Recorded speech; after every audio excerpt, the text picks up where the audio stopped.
আসসালামু আলাইকুম। মেহেদি মিষ্টি আঙুর বাগানের পক্ষ থেকে সকলকে জানাই আন্তরিক শুভেচ্ছা।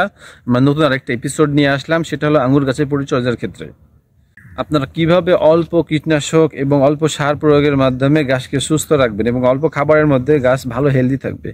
এটার একটা ভালো টেকনিক এবং ছাদ বাগানের জন্য স্পেশালি এটা খুব বেশি কার্যকর। সেটা হলো মালচিং ব্যবস্থা।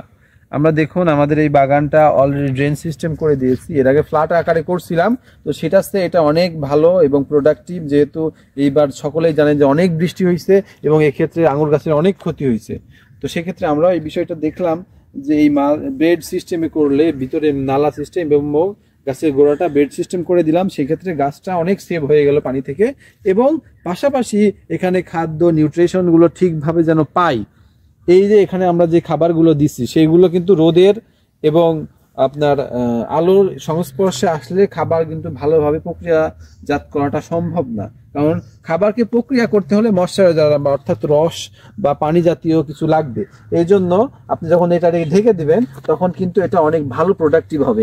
দেখুন দর্শক, এই যে আমরা এখানে খাবার দেওয়ার পরে মালচিং ব্যবস্থা করে দিচ্ছি আমাদের দেশীয় এই যে ধানের খড় দিয়ে, যেগুলো যে দেখতে পাচ্ছেন এগুলো দিয়ে আমরা ঢেকে দিচ্ছি। এই যে অলরেডি আপনি দেখুন, এখানে দেখলেই বুঝতে পারবেন এখানে কি পরিমাণ খাবার, অলরেডি নীল সবুজ আকার ধারণ করছে।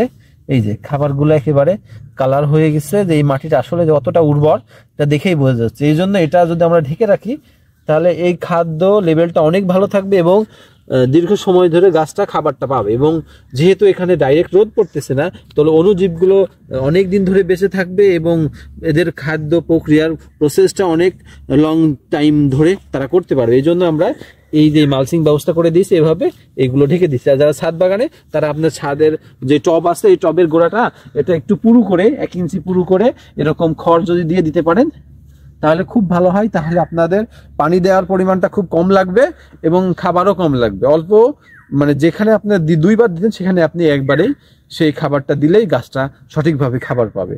আর যেহেতু এটা ঢাকা থাকছে, ওখানে ময়েশ্চারাইজার ধরে রাখছে, পানি ধরে রাখছে বেশি সময়, আপনি অনায়াসে 5 থেকে 7 দিন পর পর একবার পানি দিলেই এনাফ হবে। যদি আপনি ভালোভাবে এই মালচিং ব্যবস্থাটা করেন তাহলে আপনি অল্প পরিচর্যার মাধ্যমে ভালো প্রোডাক্টিভিটি পেতে পারেন এবং এটা আমাদের আলহামদুলিল্লাহ পরীক্ষিত।